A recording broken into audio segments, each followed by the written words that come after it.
everyone to our very first online Sunday service. We're glad to have you with us today. If you're comfortable with it, let's close our eyes and pray together. There is one life. This life is God. This life is good. And this life is my life and your life right now. And in this knowingness of truth, we come together to celebrate life, to celebrate the goodness of life, to know that in a fuller, more real experience of life. When we come together this day, and I call this time good and very good, we collectively know that this is so, as we say together, and so it is.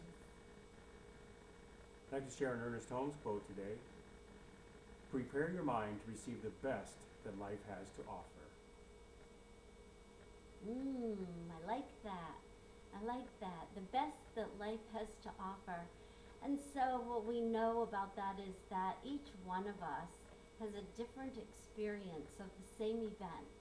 We're all in this worldwide experience called coronavirus together. And yet for many of us, we're having different experience from our loved ones, from our friends, our neighbors, from those people around the world. Each experience is unique, and yet there is only one. All experience is of that one. You know, when we first heard that Florida was inviting us to enter into self-isolation, I was talking with my son, and he said something I thought was extremely wise.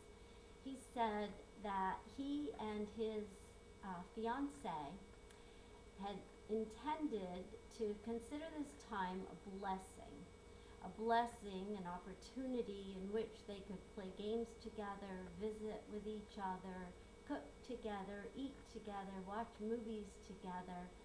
And I thought, wow, he is a wise one. It really touched my heart at how wise he was and how willing he was to make that change, because they have extremely busy lives. And so I was thinking about how we each experience life differently.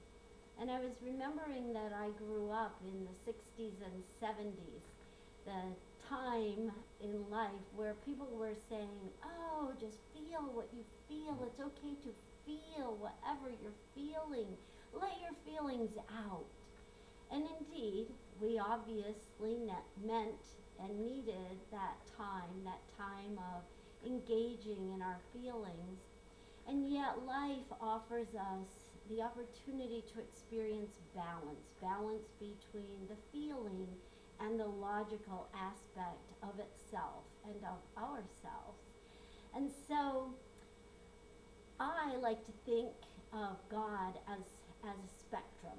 God being all that is, for me to make meaning of how to live my life, I think of it as on a spectrum. And that spectrum includes all possibility. And so I look at where I fall, because quite often as a feeling being, I'm looking at the feeling part of me. So let's just say in this experience of coronavirus, I am feeling afraid, I'm feeling fear. And I am able to recognize that I feel that fear, then I'm able to place myself on that spectrum of all possibility in the range of fear with regard to this experience. As I recognize where I am on that sphere of possibility, that spectrum of possibility, I'm able to realize that there are other choices. Now, I'll grant you, change can be difficult for some of us more than others. But if we look at where we are and what we're experiencing, especially in our feelings, and we want to make the shift, we have to make a change. And the change is in our thinking. And so if I recognize that I'm feeling fear and I no longer desire to feel fear, I love what David shared for a Holmes quote this morning, Dr. Ernest Holmes' quote, prepare your mind to receive the best that life has to offer.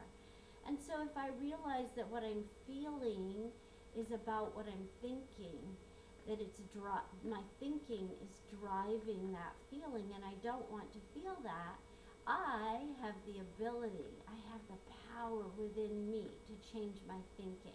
We are always at choice with what we think. And so if I think in a new way, a new thought, change your thinking, change your life, and I think to myself, well, in this moment where I'm feeling this fear and I recognize it and I honor myself for recognizing that I'm feeling this feeling of sadness, of fear, of concern for myself or others, I'm able to then say to myself, do I want to stay in that energy? And if the answer is yes, then just stay right where you are. But if the answer is no, I must change that thought. And so I change that thought by going within. I often close my eyes, go within to the heart space, and think to myself, okay, well, what is good about this experience right now? Because quite often fear doesn't feel very good, for me at least. And so I am able to touch the heart space and breathe a little bit. And as I breathe, to realize that I'm alive. I'm alive. Well, that is good. That is very good. And so I bring my attention to focusing my thought on the gratefulness for being alive. Now, just that very thought and those very few seconds of the process, I have elevated my thinking to a place where I'm no longer feeling the fear. So, as I said, we each experience differences of experience within the same event. And as we think of God as the spectrum of all life and all possibility, and we recognize our choices, we are the power at work in our own lives. And this is good and very good. There's a great metaphysician, his name is Charlie Brown. He says worrying won't stop the bad stuff from happening, it just stops you enjoying the good. When we're in situations, conditions, and circumstances that seem to be beyond our control, we need to look within and realize nothing is beyond our control, because our thinking and our thoughts control our conditions around us. Viktor Frankl says when we are no longer able to change the situation, we are challenged to change ourselves. That's all where it starts in the first place. The way we're seeing the situation in the first place is a result of how we believe the situation is. And our opinions and our beliefs are based on those visions of how we see things. We can change how we think and therefore change the reality that we're living. That's why Holmes says to prepare your mind to receive the best life has to offer. Prepare your mind to condition your mind to accept only that which is good and prosperous and beneficial for us. Seneca says we suffer more from imagination than from reality. And if we hold an imagination of negative consequences in our lives, then we are living those consequences. We're living those as our truth. We need to shift that stinking thinking and live into the positive. The Buddha says, do not believe in anything simply because you have heard it. Do not believe in anything simply because it is spoken and rumored by many. Do not believe in anything simply because it is found written in your religious books. Do not believe in anything merely on the authority of your teachers and elders. Do not believe in traditions because they have been handed down for many generations. But after observation and analysis, when you find that anything agrees with reason and is conducive to the good and benefit of all, then accept it and live up to it. What he's saying is that the truth lies within us. It doesn't come from or to us from outer sources. It lies within us. The truth has always been there, always will be there, and we go within to find it. We use contemplative introspection to realize our truth, and we create our realities according to that which we imagine within ourselves.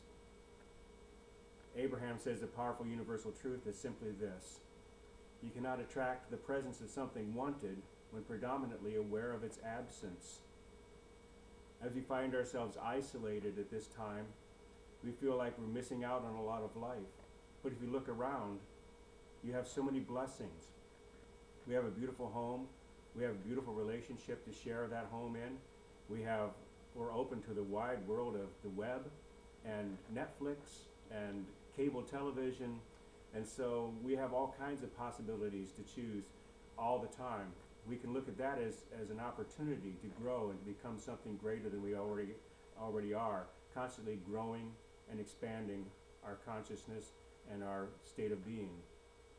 Dr. Martin Luther King said the ultimate measure of a man is not where he stands in moments of comfort and convenience, but where he stands at times of challenge and controversy. We could consider this to be a time of challenge and controversy. We consider it to be a time of fear, if that's where you choose to stand. Or if, like I said earlier in a previous message, we can use those precedents, those belief systems that we've built up in the past as a foundation to be able to stand high and rise above that which appears to be fearful and negative and live a higher, better truth. Yes. And I recognize the truth in you. And likewise. Thank you. And I recognize the truth in you, the truth as you, the power within you to make your world, to make your life what you desire. And so as we conclude this time, I would like to invite you, if you're willing and if you feel that these words are in agreement with you, to bring back that original Holmes quote as an affirmation for each one of us. So the affirmation for today is, I prepare my mind to receive the best that life has to offer. If you're willing, please repeat those words right out loud, right now, wherever you are. I prepare my mind to receive the best that life has to offer. Again, together. I prepare my mind to receive the best that life has to offer. And so it is. Would you please join with me in a treatment, and as we pray out and treating for a consciousness of well-being and health and wholeness in this time. Please join me in consciousness. Knowing there is only one power and presence in the universe, I choose to call it God. Knowing that that power and that presence is good, and knowing that power and that presence is working in my life, because if God is all that is, and I am, and I know I am because I know that I can think about that, I recognize that if God is all that is and I am, then God is all that I am. Any condition that appears to be true and vital in my surroundings is a result of my thought and my creation, my co-creation. And so therefore I can choose to shift those thoughts. I can choose to think another idea, and I choose to think wholeness and health and love and compassion for those people around me, knowing that as I take care of myself, I take care of all others at the same time, and knowing that as I hold a consciousness of holding everyone else in the world as whole, healthy, happy, and prosperous. If I hold that consciousness for anyone else in the world, I'm holding that consciousness for me.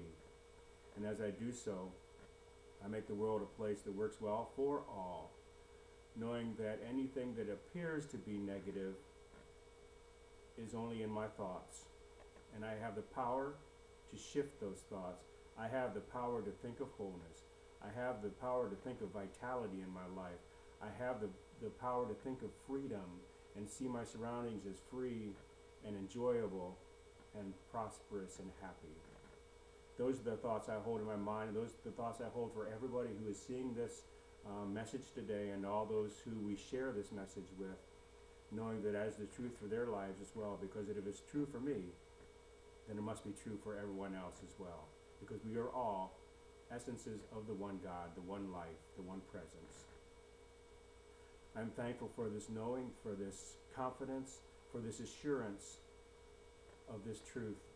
And I'm also very thankful for that as I hold these truths in mind and release them into universal law, they manifest abundantly and beautifully not only for me, but for my entire world. I accept this as my truth, and I accept this as the truth for everyone who is in my presence and who all can hear this message as I speak it, and so it is. And so it is. And so in conclusion today, I would like to tell you that for each one of you who gives financially to support Center for Spiritual Living, we are incredibly grateful. Thank you. Have a blessed day.